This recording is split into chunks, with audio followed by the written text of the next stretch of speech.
The year was 1967.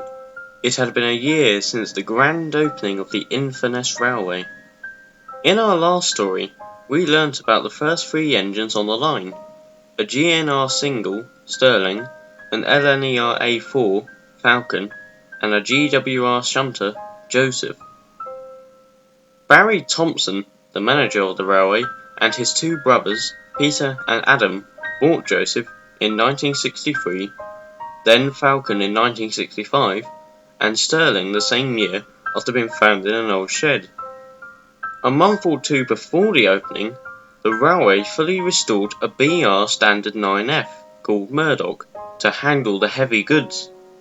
I remember many tales of events in that year, and this one was during the winter when the engines were rushed off their wheels and another engine was desperately needed.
It was early February in Britain, and engines on every railway were struggling due to freezing weather and slippery rails.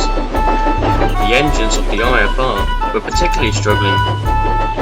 Although the railway had been open for a year at this point, traffic quickly increased with both passenger and goods trains. It became a big concern that without another engine, the railway may fail and quickly close down. One cold morning, at the station, Falcon discussed these concerns with Stirling while they waited to depart with their trains. I'm telling you, Stirling, I never get a chance to rest until the end of the day. No sooner have I left this station with one train, I have to go out again with another. While we have engines such as Murdoch handling the heavy goods trains, it is clear that 4 engines are not good enough to run this railway. I do agree with you, Falcon, but it's not like we're the only engines the railway have bought. There are lots of us, although most of them are still being repaired. I guess these people aren't as skilled at repairing engines as those at Doncaster. All the same, you should ask the manager about it while I'm about to leave the station. Goodbye, Stirling.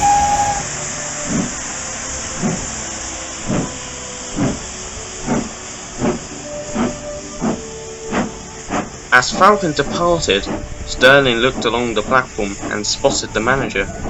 "Excuse me, sir?"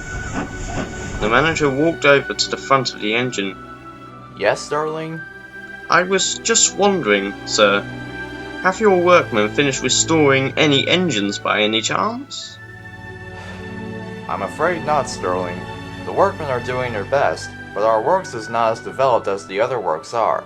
Not yet, anyway. We are, however, close to finishing a Black 5 we found at Barry's scrapyard last year, and he should be ready in a few weeks' time. Oh, well, I guess that's some good news then. Oh, and while I'm here, I want you to take a small Vans train to Carnforth this afternoon. It's holding supplies that the sheds there need. Do you think you can do it? I don't see why not, sir. It will be a nice little change. I must be off now. Good day, sir. Goodbye, Stirling.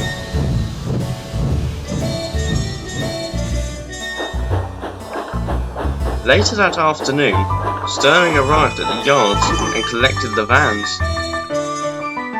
He noticed that there wasn't a brake van coupled to the back. No brake van. I'm sure I've seen that many times before somewhere. Oh well, it's only a short train, so I should be alright. Oh, hello Joseph.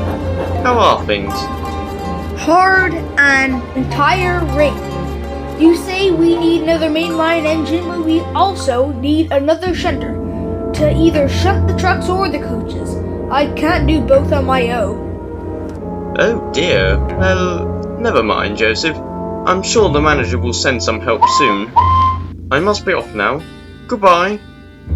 And with that, Stirling puffed out of the yard with his vans.